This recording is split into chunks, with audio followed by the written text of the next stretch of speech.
Standby, kita mulai dalam hitungan 4, 3, 2, 1. Shalom anak-anakku beserta Bapak Ibu guru yang berada di rumah. Selamat pagi, selamat beribadah di hari Rabu ibadah sekolah Kristen Pelita Bangsa. Anak-anakku, sebelum kita memulai ibadah kita terlebih dahulu mengangkat pujian kepada Tuhan. Kita mari berdoa agar ibadah kita ini ibadah yang untuk menyenangkan hati Tuhan. Mari anak-anakku beserta Bapak Ibu guru kita berdoa terlebih dahulu. Terima kasih Tuhan, terima kasih Yesus kalau pagi hari ini Tuhan masih layakan kami datang ke hadirat-Mu ya Bapa. Tuhan masih memberikan kesehatan bagi kami. Tuhan masih mengizinkan kami datang untuk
Shalom, berjumpa kembali saat ini anak-anak semua. Kita berdoa dulu ya sebelum merenungkan firman Tuhan. Mari kita berdoa. Bapa dalam surga, kami mengucap syukur biarlah Tuhan Engkau pada saat ini berbicara kepada setiap kami, anak-anak-Mu dan kami semua. Tuhan boleh menangkap apa yang menjadi isi hati-Mu. Mohon berkat pimpinan Roh Kudus, di dalam nama Tuhan Yesus kami berdoa.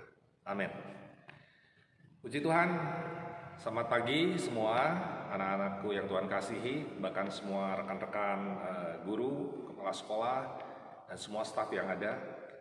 Kita bersyukur bahwa pada kesempatan pagi ini kita masih bisa beribadah dan kita akan merenungkan firman Tuhan ya dengan sebuah tema tanggung jawab, responsibility ya. Ada hal penting, pertama kita harus mengerti dulu apa itu tanggung jawab.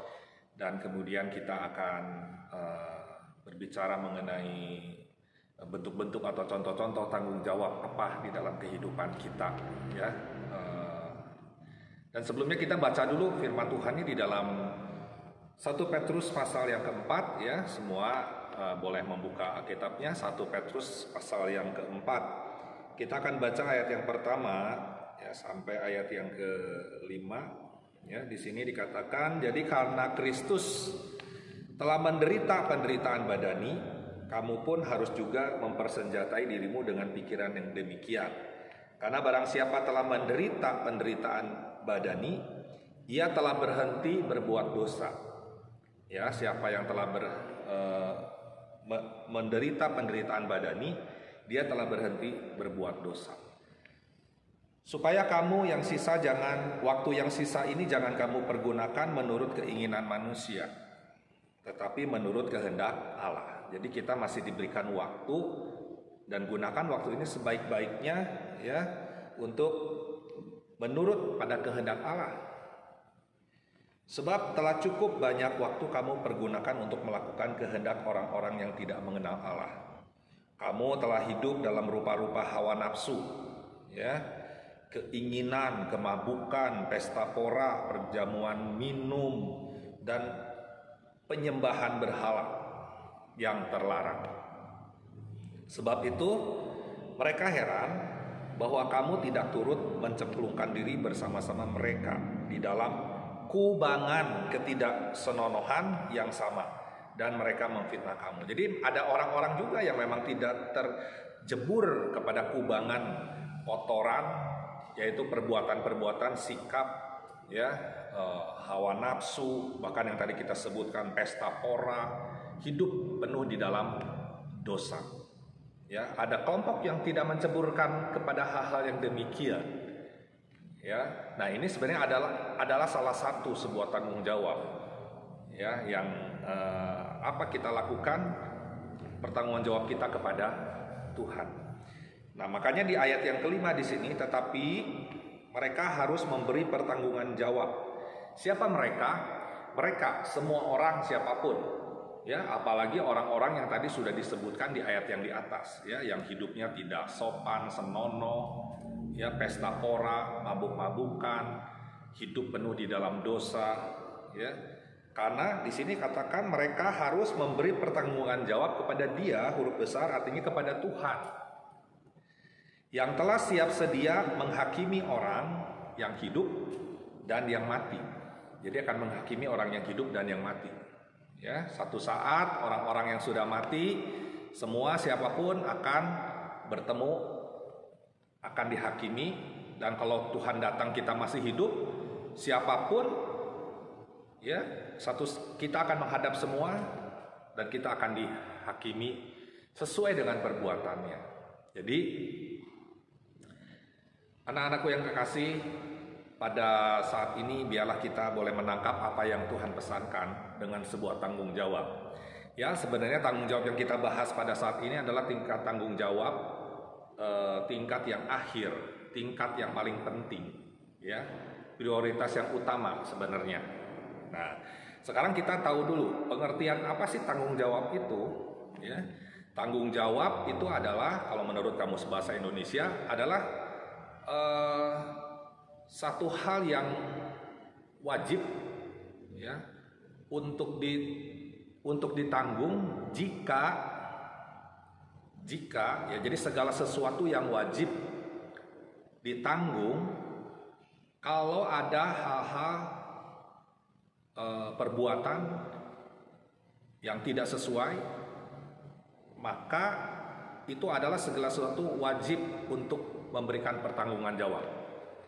Untuk bisa dituntut, untuk bisa dipersalahkan, ya, untuk bisa diberikan sanksi, dan sebutkan satu dan lain hal. Jadi segala sesuatu yang patut ditanggung itu adalah tanggung jawab.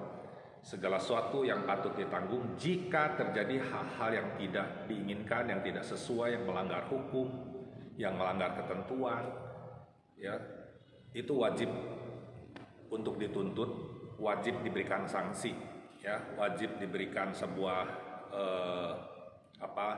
sebuah teguran akibat daripada perbuatannya. Nah, hal yang penting pada saat ini kalau kita bicara tanggung jawab, pasti kita semua memiliki sebuah tanggung jawab. Pertama, misalnya tanggung jawab di mana saja, di rumah dulu, ya. Bagaimana tanggung jawab di rumah itu bisa dilakukan dan bisa dikerjakan? Ya, kalau kalian sebagai di dalam keluarga, mungkin bukan tanggung jawab kalian adalah untuk kalian bekerja. Kalian punya sebuah tanggung jawab adalah untuk belajar. Ya, jadi sebuah tanggung jawab yang diambil ini kalian lakukan dengan benar dan dengan sungguh.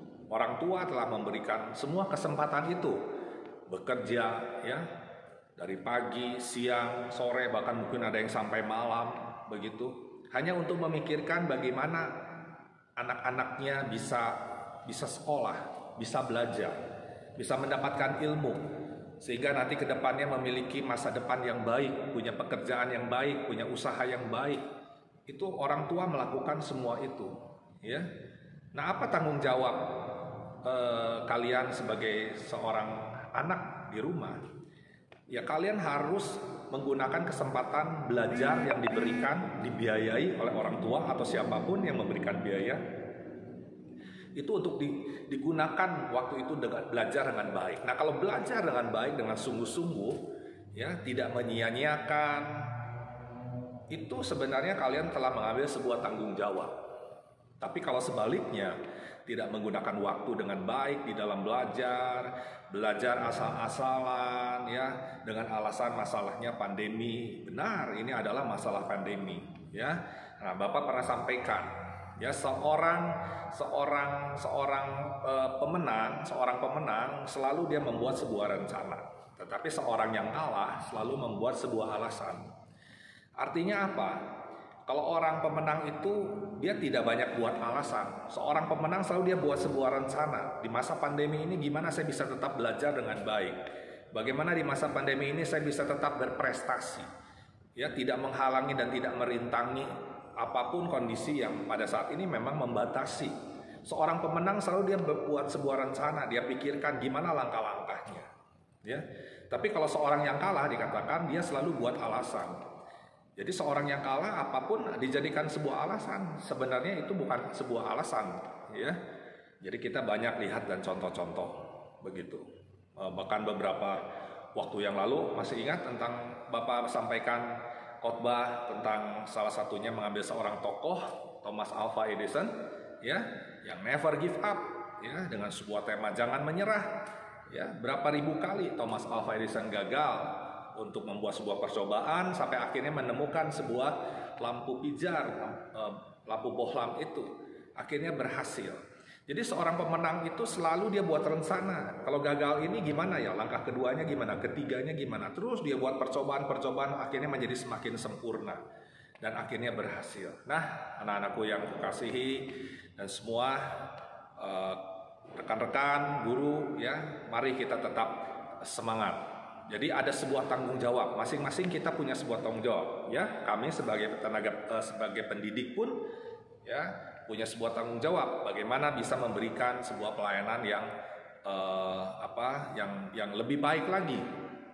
Nah, kalaupun kalian belajar di rumah ada kekurangan ini dan itu, ya, kami sebagai guru juga mengajar ada kekurangan ini dan itu. Yuk sama-sama. Bukannya itu menjadi sebuah alasan, tapi kita perbaiki lagi, dan kita perbaiki lagi. Jadi tanggung jawab di rumah itu adalah kalian sebagai anak, berarti belajarlah sungguh-sungguh, itu prioritas yang utama.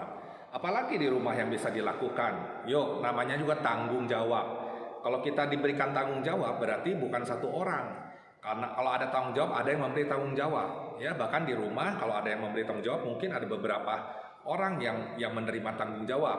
Mungkin ada kakak kalian, mungkin ada adik kalian, ya mungkin ada siapapun, masing-masing ada sebuah tanggung jawab. Nah, itu yang dilakukan bersama-sama. Jadi tanggung jawab membuat menjadi ringan dalam pekerjaan. Kalau kayak tugas kelompok, kalian diberi tugas kelompok, maka kalian akan menjadi lebih ringan mengerjakannya, ya. Jangan ada lima orang dalam satu kelompok, yang 4 kerja keras, yang 1 ya asal-asalan.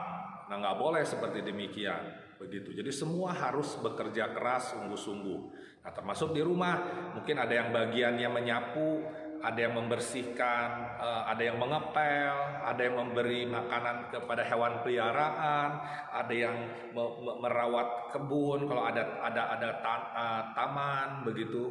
Ya, banyak hal yang dilakukan di dalam rumah, di keluarga.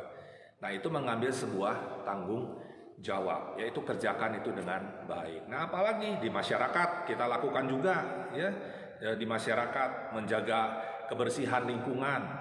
Gotong royong, ya, kalau ada bersih-bersih lingkungan, ya, mengambil bagian untuk kerja sama-sama, minimal untuk sekitar rumah, di halaman luar, di depannya, di jalannya dibersihkan, diselokannya kalau ada rumput-rumput yang kotor.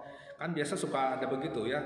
Ayo hari ini RT berapa kita akan kerja bakti. Nah, kerja bakti itu adalah sebuah tanggung jawab, begitu, mengambil sebuah tanggung jawab. Ya, menjaga hubungan yang baik dengan tetangga itu tanggung jawab. Bahkan apalagi misalnya di masyarakat, ya, yang lebih luas lagi, Misalnya di dalam kendaraan, menggunakan kendaraan selalu tertib lalu lintas, menggunakan helm, apalagi pada saat ini mengenai misalnya protokol kesehatan harus menggunakan masker, menjaga jarak, ya semua itu dilakukan. Nah itu sebuah tanggung jawab, ya, untuk menjaga diri kita nggak tertular, untuk kita juga tidak menularkan orang lain, karena kita nggak tahu. Sekarang ada namanya OTG, ya, orang tanpa gejala sehat, padahal dia ada virusnya, begitu. Nah kita juga ngejaga, ya, untuk jangan sampai kita juga menularkan ke yang lain. Semua saling menjaga. Nah itu adalah sebuah tanggung jawab. Bahkan kalau yang lebih kisah-kisah yang kita pernah dengar, ada orang yang menemukan sebuah bungkusan berisi uang misalnya 500 juta, begitu. Nah kejadian-kejadian itu pernah terjadi, akhirnya dikembalikan kepada orangnya, ya. Bahkan sebuah taksi pernah ada barang orang itu ketinggalan, dia kembalikan, ya. Walaupun pada akhirnya si taksi itu diberi uang oleh yang punyanya, tapi di sini adalah sebuah tanggung jawab, begitu. Contoh, misalnya ada sebuah kisah seorang anak lagi bermain sepeda, anak kecil main sepeda, tidak sengaja terjatuh. Ada sebuah mobil yang lagi diparkir, ya, mobilnya masih bagus, warnanya orange, dan akhirnya tergores sedikit. Anak ini akhirnya pulang, ya, dan pulang. Hal yang baiknya adalah ibunya mengajar tentang sebuah tanggung jawab. Anaknya ketika pulang nangis, ya, mama tadi jatuh, sepedanya menggores sebuah mobil. Oh begitu, di mana mobilnya? Kamu harus kembali, ya, kamu kembali dan kamu harus cari orang di sana, tunggu sampai kamu bilang tadi terjatuh dan tergores. Akhirnya anak ini tunggu di sini, tunggu yang punyanya nggak keluar, nggak tahu mungkin lagi kemana, begitu, ya. Akhirnya anak ini menuliskan sebuah nomor handphone, Pak, maaf, tadi saya terjatuh, sepeda saya menggores mobil Bapak. Ini nomor teleponnya, nanti hubungi. Namanya Zafran, ya, Zafran namanya, begitu. Dan ini akhirnya menjadi di medsos orang-orang jadi pada tahu. Tapi inti dari semua ini adalah, ya, seorang anak kecil pun belajar untuk bisa berani mengambil sebuah tanggung jawab, begitu. Ada kejadian lagi, salah satunya di sebuah toko, dan ketika di toko itu mama papahnya bawa anak ini ke sebuah toko, dan tanpa disengaja akhirnya ketika pulang mamahnya kaget di dalam tasnya ada sebuah mainan, padahal itu tidak dibeli. Ketika ditanya kepada anaknya mengaku bahwa dia mengambil di toko itu untuk dimasukkan ke sana, ya. Akhirnya anak itu dinasehati, itu hal yang tidak baik, tidak benar, dan harus mengambil sebuah dari tanggung jawab. Tadi ada apa kalau melakukan hal yang salah? Ada sebuah sanksi, ada sebuah pendisiplinan, dan akhirnya anak ini disuruh untuk meminta maaf ke tokonya, dibawa dan diceritakan, ya, bahwa anak ini telah mengambil barang itu, begitu, ya. Tapi dari kisah semua ini memang pada akhirnya yang punya tokonya tidak menuntutnya, ya, karena waktu diperiksa memang betul ada yang hilang satu dan akhirnya itu dikembalikan utuh, ya. Tapi orang tuanya katakan tidak, kami akan mengganti 5 kali lipat, karena sesuai dengan aturan kalau barangnya hilang itu harus diganti 5 kali lipat. Tapi yang punya toko bilang nggak usah, karena barangnya masih bagus, masih utuh, ya. Dan terus anaknya ini tiba-tiba menangis katanya, dan sambil minta maaf, ya, dan akhirnya ya Pak dimaafkan. Terus anak ini bilang, ya, Pak, ke manajer toko itu, Pak, beri saya sanksi, beri saya pendisiplinan, beri saya hukuman. Kenapa? Ya soalnya di rumah juga Papa sudah memberikan saya sanksi, ya, mungkin pendisiplinan di rumahnya seperti begitu. Dan termasuk saya juga bersalah di tempat ini, tolong disiplinkan saya, ya. Tadinya yang punya toko nggak mau melakukannya, pikir ya udahlah, udah beres. Tapi mamahnya mengingatkan pada toko itu nggak apa-apa, supaya anak ini belajar bahwa sebuah tanggung jawab itu kalau dilanggar ada sebuah sanksi, ya. Itu dari hal yang kecil. Nah, anak-anak semua, yang terakhir pada saat ini Ada sebuah tanggung jawab selain tadi kepada keluarga, kepada lingkungan di sekitar kita, kepada masyarakat, bahkan kepada bangsa dan negara, selalu menjaga nama baik bangsa dan negara, ya, menjaga kesatuan negara kita, Indonesia. Ada hal yang paling penting dan yang paling baik pada saat ini yang menjadi sebuah prioritas yang tadi kita telah baca di dalam 1 Petrus itu 4 ayat yang ke-5. Tetapi mereka harus memberi pertanggungan jawab kepada Dia, Tuhan, yang telah siap sedia menghakimi orang yang hidup, orang yang hidup dan yang mati. Jadi anak-anak semua pada saat ini hal yang penting, ya. Kalau kita melanggar dalam hidup ini mungkin hal kecil, misalnya kalau di rumah akhirnya uang jajannya dikurangi, misalnya kita melanggar lalu lintas didenda mungkin 250.000, ya. Kita melanggar ini dan kalau di pidana misalnya mencuri mungkin akan kena kurungan 1 tahun begitu, ya. Ada sanksi-sanksinya begitu. Tapi kalau kita tidak bertanggung jawab dalam hidup ini kepada Tuhan, itu bayarannya terlalu mahal. Di firman Tuhan katakan upah dosa adalah maut. Dan firman Tuhan katakan setiap orang ini harus memberikan pertanggungan jawab, ya, kepada Tuhan, ya. Bahkan di dalam Ibrani, ya, untuk menutup firman Tuhan pada saat ini, di dalam Ibrani pasal 4, Ibrani pasal yang ke-4 ayat yang ke-13, Bapak akan baca. Dan tidak ada suatu makhluk pun yang tersembunyi di hadapannya, di hadapan Tuhan, gak ada satupun yang bisa bersembunyi, sebab segala sesuatu telanjang dan terbuka di depan mata Dia, di mata Tuhan. Yang kepadanya, kepada Tuhan, kita harus memberi pertanggungan jawab. Jadi satu saat kita harus memberi pertanggungan jawab. Dan tidak ada sesuatu yang tersembunyi di depan mata Tuhan. Karena semua telanjang dan terbuka, terlihat. Dan semua akan memberikan pertanggungan jawab. Jadi anak-anakku yang kasih pada saat ini, yuk pada pagi hari ini, di tengah segala kesibukan kita, ya, dari hari ke hari, jangan lupa, ya, hiduplah benar di mata Tuhan. Hiduplah benar di mata Tuhan. Carilah Tuhan sungguh-sungguh. Taatilah perintah-perintah Tuhan. Ya, karena hidup ini sementara, umur berapa kita nggak ada yang tahu. Ya, bayi lahir sudah bisa langsung dipanggil pulang, ada. Umur 10 tahun bisa. Dulu Bapak melayani ada yang meninggal jemaat umur 24 tahun, masih muda. Berapa lama kemudian ada keluarga dari orang tua murid umur 50 tahun ayahnya meninggal. Di dalam 1 bulan itu, ya. Dan yang terakhir dalam 1 bulan itu Bapak melayani juga ada yang umurnya 91 tahun, kurang lebih 91 atau 93 Bapak lupa. Yes, meninggal juga. Bisa meninggal dalam usia tua, bisa meninggal dalam usia sedang, bahkan dalam usia muda. Jadi jangan berpikir bahwa hidup ini masih panjang. Selalu kita berpikir kalau dipanggil Tuhan hari ini atau besok, siap nggak? Jadi makanya setiap pagi selalu berdoa. Bahkan ketika malam selalu berdoa sebelum tutup mata.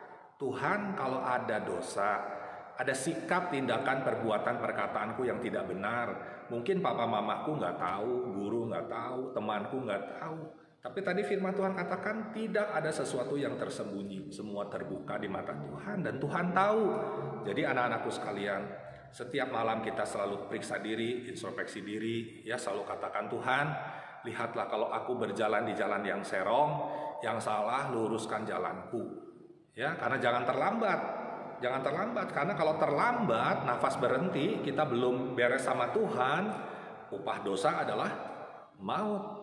Begitu. Jadi kita selalu jaga-jaga. Amin. Puji Tuhan, anak-anakku yang Tuhan kasihi dan semua rekan-rekan guru, yuk kita tetap semangat, ya, lakukan sebuah tanggung jawab apa yang diberikan, dan ketika kita melakukannya pasti ada upahnya. Ya, belajar sungguh-sungguh nilai pasti bagus. Hidup benar di mata Tuhan, maka upahnya kita akan masuk surga dan diberkati oleh Tuhan. Amin. Yuk kita berdoa. Terima kasih Bapa dalam surga, kami mengucap syukur pada Tuhan pagi hari ini. Engkau yang tahu setiap Tuhan hati kami. Biarlah Bapa kami belajar Tuhan untuk mengambil sebuah tanggung jawab Tuhan, besar dan kecil dimanapun. Kami belajar setia untuk melakukannya Tuhan, karena kami tahu ketika kami melakukannya Tuhan, itu adalah sebuah sikap tindakan kedewasaan dari setiap pribadi kami Tuhan. Kedewasaan kami tahu Tuhan bukan karena dilihat dari umur, tetapi dari keberanian untuk mengambil sebuah tanggung jawab. Seperti Daud walaupun masih muda berani mengambil tanggung jawab ketika berperang melawan Goliat Tuhan. Demikian ajarkan kepada kami semua untuk mengambil sebuah tanggung jawab baik dimanapun kami berada Tuhan. Berkatilah Tuhan, kami mohon terlebih lagi sikap hati kami menjaga Tuhan hidup benar sesuai dengan firman-Mu, karena satu saat kami semua akan memberikan sebuah pertanggungan jawab di hadapan Kau Bapa. Sebab itu kami berdoa, beri kami semua kekuatan Tuhan untuk kami belajar bisa hidup bertanggung jawab. Kami tidak mampu sendiri, kami punya kelemahan sebagai manusia, tapi biarlah Tuhan Kau memberkati, memberikan kekuatan dan Roh Kudus yang akan menolong setiap kehidupan kami. Kami mohon berkat-Mu ini Bapa, hanya di dalam nama Tuhan Yesus kami berdoa. Haleluya. Amin. Puji Tuhan, Tuhan memberkati.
Mari anak-anak semua kita memohon berkat Tuhan saat ini dalam akhir ibadah ini.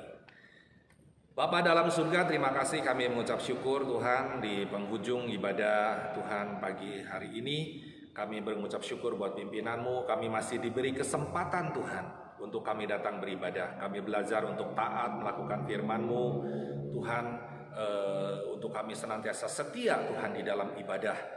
Walaupun melalui online ini, tapi Tuhan Kau menilik setiap hati kami, dimanapun, di rumah-rumah Tuhan, kiranya Engkau sendiri melawat dan memberkati. Berkatilah Tuhan, kalau ada yang lemah kuatkan, kalau ada yang sakit Tuhan pulihkan, sembuhkan ya Bapa. Kalau ada yang sedang punya masalah, Tuhan berikan jalan keluar. Karena kami percaya bahwa tidak ada masalah yang terlalu besar Tuhan, bahwa tidak ada masalah yang terlalu rumit di mana Engkau tidak bisa menyelesaikannya Tuhan, bahwa semua masalah Engkau sanggup tolong dan turut campur tangan. Sebab itu Bapa, berkatilah bagi setiap Tuhan anak-anak-Mu pada saat ini, bagi semua rekan-rekan guru Tuhan, kepala sekolah, semua staf yang ada, untuk ketua yayasan, ibu direktur juga berkati semua Tuhan. Berikan kesehatan senantiasa bahkan buat orang tua kami, orang tua setiap anak-anak-Mu, berkati Tuhan. Berkati dengan kesehatan, lindungi dan jagai dari segala sakit penyakit, dijauhkan Tuhan. Bahkan Bapa berkati bagi keluarga semua orang tua dalam usaha dan pekerjaan juga Tuhan, sehingga dilancarkan Tuhan, diberkati semua kebutuhan-kebutuhan dan keperluan yang ada Tuhan. Kami mohon berkat-Mu, kami minta di dalam nama Tuhan Yesus. Terima kasih Bapa dalam surga, kami mengucap syukur. Biarlah di penghujung ini Tuhan, kami menyerahkan dan memohon berkat-Mu pada saat ini bagi setiap anak-anak-Mu.